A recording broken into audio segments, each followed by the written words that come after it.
what Warner Brothers management team did is they kind of launched this whole strategic review of the company, which was basically amounting to just putting on like a for sale sign.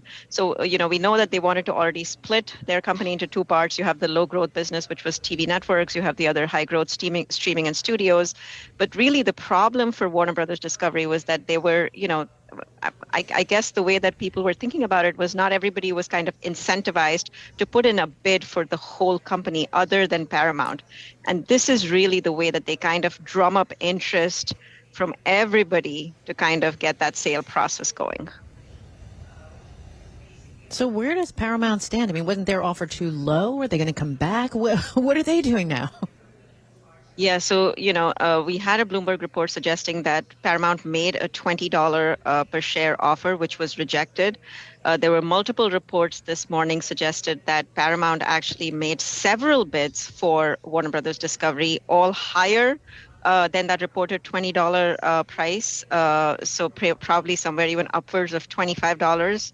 But again, those were rejected. So this is basically, really kind of forcing Paramount's hand to raise their price pretty significantly. We know it's been reported that, David Zaslav is seeking something like $40 per share for all of the company. And so this is really his way, kind of putting, basically inviting everybody out there to bid on all of the assets, really kind of forcing Paramount to take that price up, or the price point up for Warner Brothers pretty dramatically. All right, here's my prediction. You heard it here, folks. This will be the biggest M&A ticket, certainly in the TMT space ever, because they have so many companies have to be bought and sold here, so much financing, so much refinancing. Everybody's going to get paid here. The name that kind of came out of nowhere for some people, Geetha, is Comcast. But we know Brian Roberts. We know the team there. They are very comfortable doing transformational deals here. What do you think Comcast's strategy is? So this actually, Paul, if you just kind of think about it, even more than Netflix, and you know this really well, that Warner Brothers Discovery really makes perfect sense for Comcast. I mean, they have linear TV assets.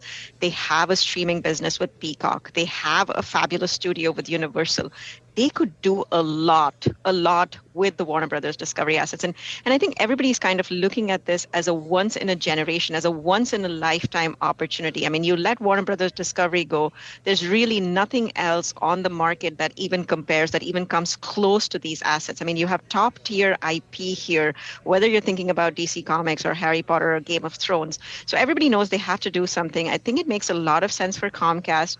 The only problem for them is really going to be getting regulatory approval. We know that, Brian Roberts has not exactly been in the good graces of either the FCC or the Trump administration. So that's going to be a difficult hurdle to cross. And then, of course, financing. I mean, this is going to be, as you just said, it's going to be the biggest deal probably for a long time to come in the media space. So we're looking at, tens of billions of dollars, if not maybe even hundreds.